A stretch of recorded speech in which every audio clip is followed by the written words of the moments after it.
Olá, queridos amigos que assistem à TV Câmara de Tupã. Estamos começando o programa Mão na Roda, um programa do Rotary Clube de Tupã em parceria com a TV Câmara. E na entrevista de hoje vamos falar sobre um assunto muito complexo, mas um assunto que é necessário ser falado. Inclusive nesse mês, agora de setembro, a gente tem aí um mês de conscientização, em prevenção ao suicídio, que é o Setembro Amarelo. E para falar sobre esse assunto complexo e difícil também, a gente tem aqui a nossa querida doutora Daniela de Oliveira Guidini, que é médica psiquiatra. Doutora, seja muito bem-vinda ao programa Mão na Roda. Muito obrigado. Acho que como você já iniciou, é um tema complexo, delicado, mas necessário ser divulgado e falado, porque é a forma que nós temos de conhecimento e de prevenção. Excelente. Esse é o ponto central, a prevenção. Exatamente. A gente tem que trabalhar, é uma campanha de conscientização, contra a prevenção mesmo do suicídio. E quando a gente fala nisso, nós estamos falando o quê? Em vida, Exato. É o oposto, nós estamos falando em vida, em valorização da vida, E as formas que nós temos, de prevenir, de buscar ajuda, de poder estar observando pessoas próximas, colegas de trabalho. A gente vê o local de trabalho, um lugar muito, muito escolhido e muito, onde acontecem vários casos, de autoextermínio, tudo. Então, assim, a gente convive muito com os colegas de trabalho, com familiares, com amigos. A gente poder estar observando essas alterações comportamentais, essas mudanças, e realmente nós estamos falando de valorização à vida. Excelente. Esse é um conceito que a gente vai falar bastante, aliás, Sim, exatamente. Muito bom. E olha só, para que você conheça um pouquinho mais sobre a doutora Daniela Guidini, ela é formada em Medicina pelo Centro de Ensino Superior de Valença, no Rio de Janeiro. Fez também residência médica em psiquiatria e atualmente atende como médica psiquiatra e também é docente do curso de medicina da Unify. Isso. Atualmente eu moro em Dracena, mas nasci em Junqueirópolis, por isso até o retorno aqui para a região. Meu pai é nascido aqui, da família Guidini, aqui em Tupã, exatamente. Também médico. Lá em Junqueirópolis, eu resido em Dracena. Temos um trabalho grande do SUS, em Junqueirópolis, onde a gente tem todos os dispositivos de saúde mental, acompanhando toda essa reforma psiquiátrica. Eu acho isso bem interessante. Eu pude acompanhar literalmente, me formei em 99, quando iniciou a reforma psiquiátrica, a lei da reforma psiquiátrica. Então, na residência mesmo, tive toda essa trajetória de visita aos hospitais, desses modelos extra-hospitalares, CAPES, NASF, os ambulatórios, esse trabalho mesmo de reinserção da sociedade, Eu acho que isso engloba muito na campanha do Setembro Amarelo, porque é a maior campanha anti-estigma que se tem no mundo, Então, assim, o estigma mesmo que a gente tem que trabalhar, das pessoas com sofrimento psíquico, de buscar ajuda, A gente tem essa grande dificuldade e ainda se tem um tabu muito grande, Então, assim, é esse tabu que a gente tem que estar vencendo e seguindo. Mas voltando um pouquinho, então agora de Dracena, docente da Unify, Adamantina, já há alguns anos, desde 2018, nas disciplinas de semiologia psiquiátrica e psiquiatria e no internato como preceptora. A gente também tem todo esse acompanhamento como preceptora da Unifadra também, de Dracena. Muito bem. Serviço de lá. Excelente. Inclusive, aproveitando aqui um pouquinho da sua fala, você disse aí sobre um tabu, E é fato, porque assim, quando a gente observa uma pessoa com, por exemplo, não sei, uma fratura exposta, Você vê que a pessoa está sofrendo devido àquela fratura exposta, o machucado que é perceptível, na pele da pessoa. Mas quando a gente fala em questões psíquicas, a gente não, muitas das vezes, não consegue ter essa mesma percepção, né, doutora? Sim, exatamente, né? E Na verdade, aí a tem gente esse ainda tabu, se né? tem alguns tabus e algumas falas que acabam até intensificando, né? E a pessoa se sentindo ainda pior. Tipo assim, isso é falta do que fazer, isso é falta de fé.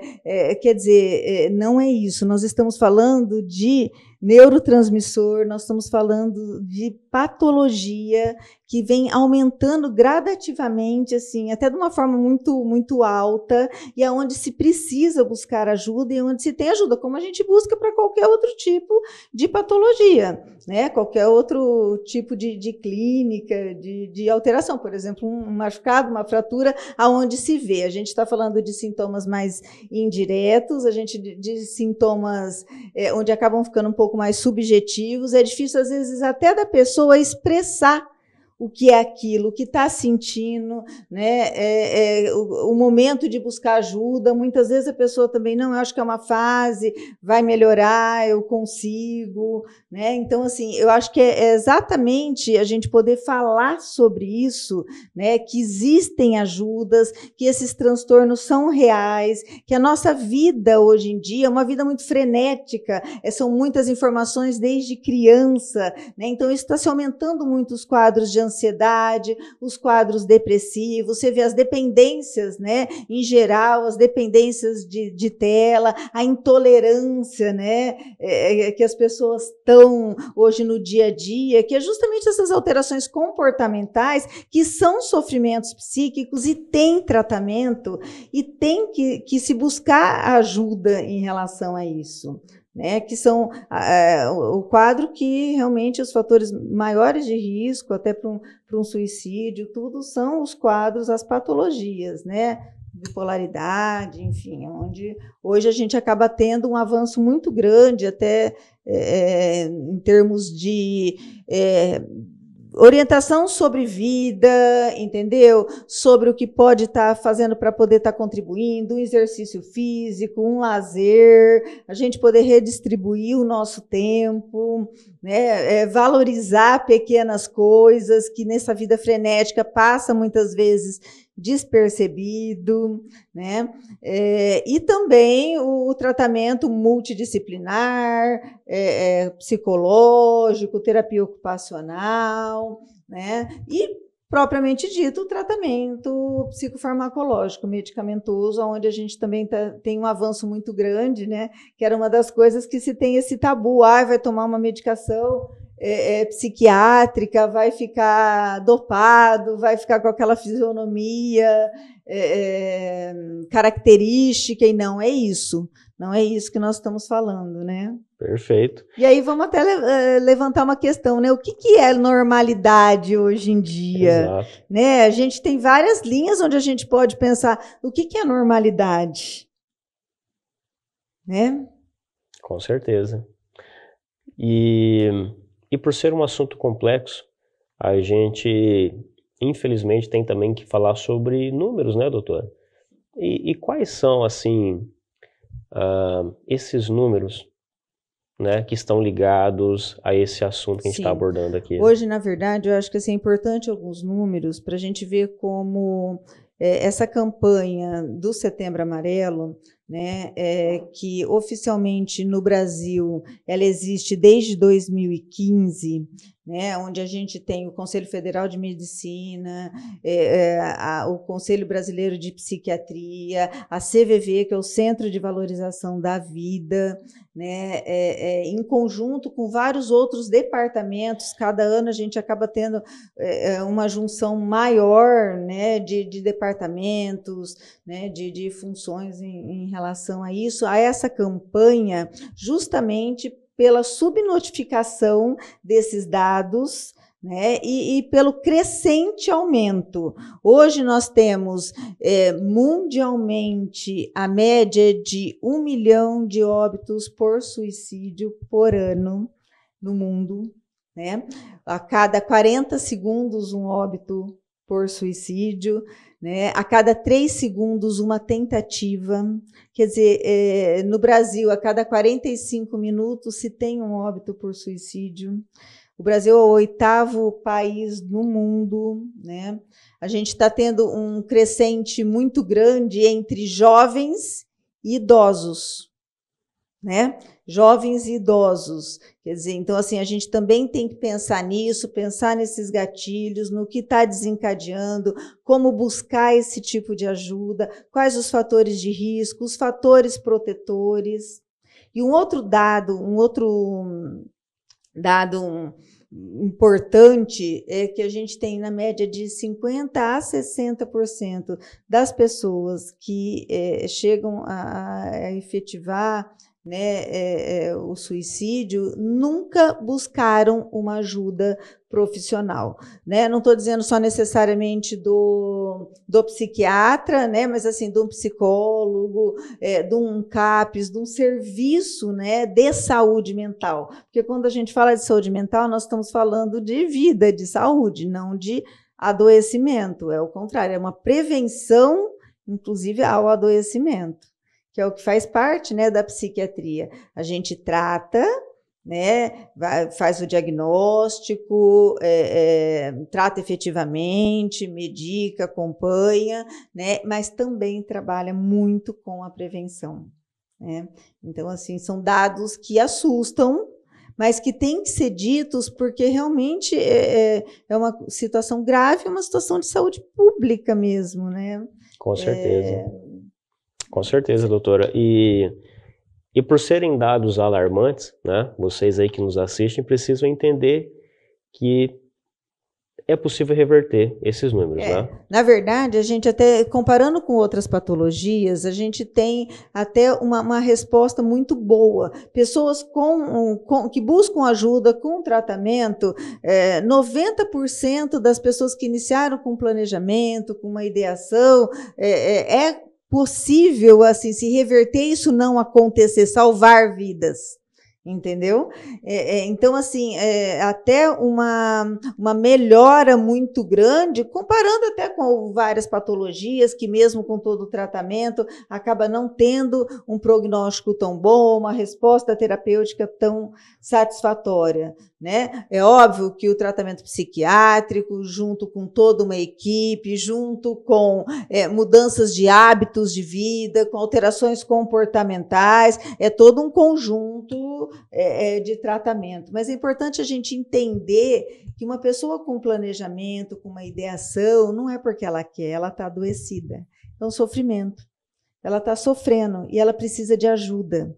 E muitas vezes a pessoa não consegue, ela por si só, buscar esta ajuda. Então é importante que a gente possa estar atento com pessoas próximas, né? Com pessoas próximas, você vê no trabalho, quantas horas a gente fica no trabalho, aquele colega de trabalho que começou a se isolar, né? Que participava de todos os grupos, do WhatsApp, por exemplo, e começou a sair dos grupos, a mudar o comportamento, a se desfazer de algumas coisas. Então, assim, são pequenos comportamentos dentro de casa que, às vezes, nessa correria, né, do dia a dia, a gente não consegue observar e até pontuar para essa pessoa, de repente, olha, você não está sozinho, né? Precisando de ajuda, busque ajuda, porque tem ajuda. Com certeza. E, inclusive, entra nesse contexto, doutora, um conceito de valorização da vida. O que seria esse conceito propriamente dito? É exatamente isso, que a gente possa estar cuidando da nossa saúde mental, né? Que a gente possa estar valorizando a nossa vida, a nossa família, né? As pequenas coisas do dia a dia, que são fatores protetores, né? A gente tem aqueles fatores protetores primários, que é a família, as pessoas próximas, os secundários, que já são, por exemplo, os colegas de trabalho, de um clube social, né? Lugares que a gente frequenta que são fatores protetores, né? Inclusive, a gente tem, bem interessante isso, né? O que é considerado hoje, eu falo até bastante isso até com o meu marido que está me acompanhando vendo aqui, que faz parte dessa trajetória do Rotary, por isso até que eu estou aqui. O que hoje é considerado uma pessoa mais feliz? Isso a gente tem uma pesquisa de anos realizada em Harvard, né? O que é uma pessoa considerada uma pessoa mais feliz hoje? Uma pessoa mais bem-sucedida. Uma pessoa que tem um salário altíssimo. Exatamente, que está ganhando muito bem. Exato. Um milionário. Que tem 50 mil seguidores nas redes sociais. Nas redes sociais, essa questão de dependência de tela, de rede social, é outra coisa também bem... Que chama muita atenção, que chama muita atenção e que aumenta muito a ansiedade. Isso comprovadamente de crianças, adolescentes e adultos, né? O excesso de tela, ele é gatilho para os transtornos de ansiedade, né? Então, assim, que é o que está se aumentando muito, assim, isso diariamente, né? Então, assim, se falando o que é uma pessoa considerada hoje mais feliz, a partir desta pesquisa, é uma pessoa que tem vínculos, que consegue ter e preservar vínculos, né? É uma pessoa que ela é um fator protetor muito grande em relação a outros fatores. Porque a gente pode dizer várias coisas. Eu tenho saúde física, né? Mas olha, se você tem vínculo e tem felicidade, você pode ter uma doença, você vai enfrentar melhor essa doença, você vai conseguir melhor buscar ajuda, você vai ter auxílio, né, em relação a isso, tudo vai ter uma evolução melhor. Então, hoje, uma pessoa mais feliz é considerada uma pessoa que consegue ter vínculos e preservar vínculos. Perfeito, olha só que interessante, hein? Sim. Muito interessante. Doutora, inclusive, nós passamos recentemente pela pandemia de Covid, né? Que com certeza também foi um momento doloroso para você que nos assiste, né? Um momento doloroso para mim, um momento doloroso para todos nós, né? Todos nós sofremos muito pela pandemia. E isso, de alguma forma, deixou uma sequela ao que diz respeito a essa patologia que nós estamos falando, inclusive agravou esse quadro também de suicídio? Sim, na verdade a pandemia a gente ainda está vendo, né? Eu acho que essa pós-pandemia é a saúde mental, é o sofrimento psíquico, né? Esse isolamento, esse pavor, esse medo, tudo isso que a gente viveu de uma forma tão sem esperar, algo que a gente nunca imaginou que fosse viver. Hoje a gente até lembra, né, de situações até recentes, meu Deus, é complicado. Isso adoeceu as pessoas, isso isolou as pessoas. Então a gente está tendo assim dois pontos, assim, dois viés, tanto desse isolamento que aumentou muito os quadros de ansiedade, de depressão, né? E também um distanciamento que muitas pessoas hoje acham como natural.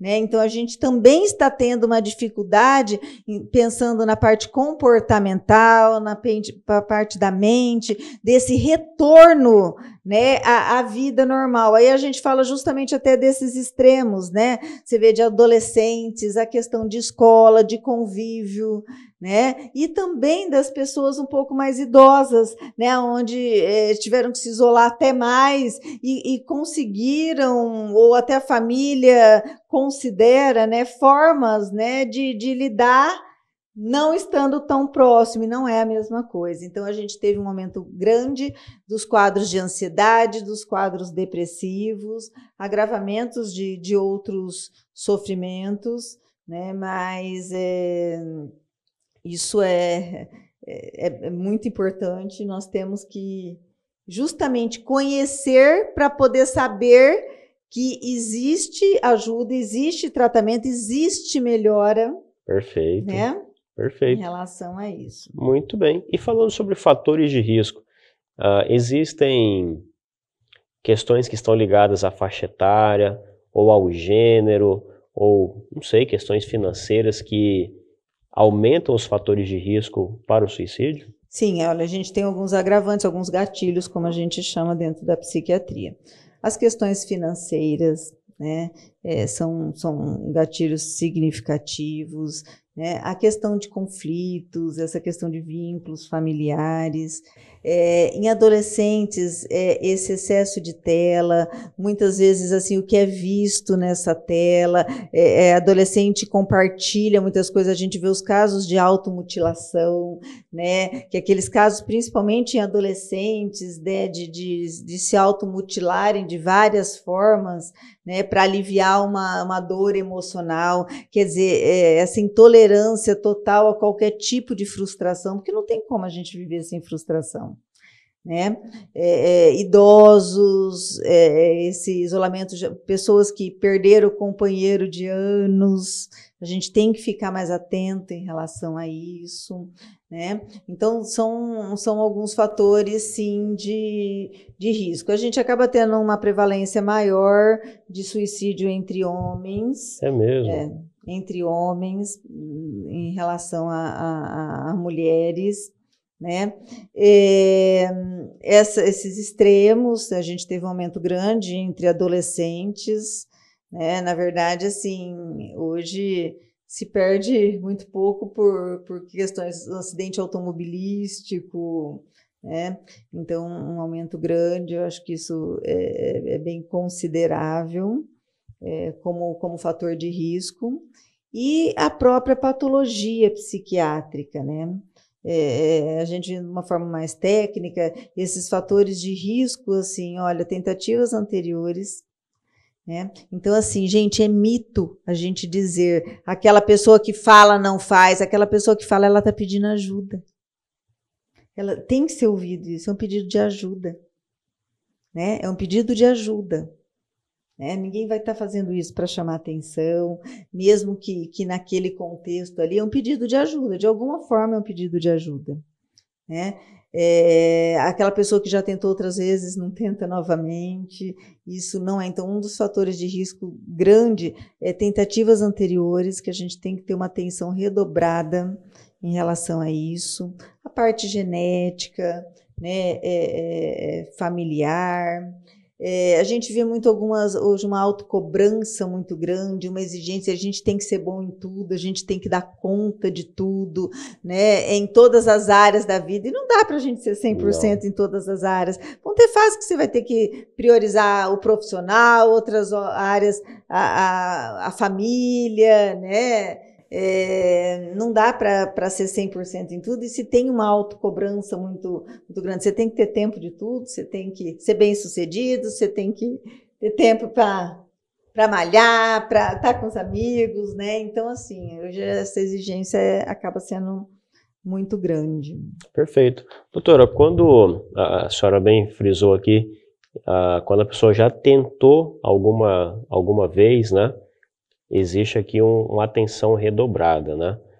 Mas existem também situações em que a pessoa nunca tentou, aparentemente não demonstra nada, né? Inclusive, eu trabalhei numa empresa que eu tive um funcionário, eu passei por ele na empresa, no setor, umas 4:30 da tarde, conversamos sobre trabalho, uma pessoa normal, e horas depois ele tentou cometer o suicídio, né?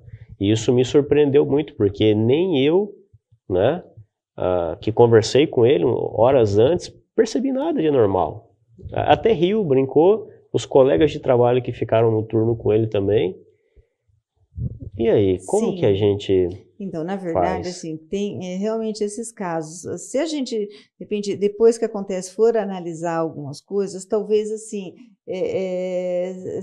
esteja tendo algumas mudanças, né? Às vezes no âmbito familiar, algum adoecimento mesmo, uma depressão, tudo, porque, assim, quase que 100% dos casos a pessoa realmente está adoecida.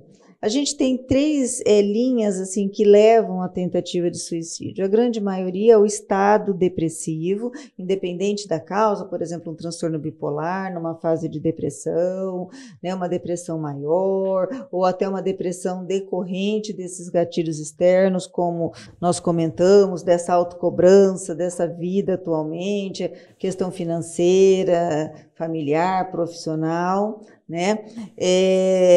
Que aí a pessoa ela vai tendo alterações comportamentais. É que às vezes é complicado, às vezes a gente não consegue assim enxergar na íntegra, a gente não dá uma parada para isso. Mas nem sempre também isso vai ser observado em todos os setores. A gente tem outro bloco, que seria os quadros psicóticos, que é a grande minoria, aquelas pessoas, né, os esquizofrênicos, um surto psicótico mesmo, muitas vezes decorrente de uma dependência química. Hoje a gente viu um agravamento muito grande da dependência química, o abuso, ou né, seja, de o uso de álcool e droga também influencia muito? Muito. E mascara muito. Mascara uma patologia. A gente vê muitas vezes a dependência química, a dependência de álcool secundária a um quadro base, né? A um quadro base. E isso é importante que você falou, né? Muitas vezes não é aquela pessoa que está sorrindo, brincando o tempo todo, que ela está feliz, né? Que ela está bem, né? Que ela está bem, isso não é sinônimo.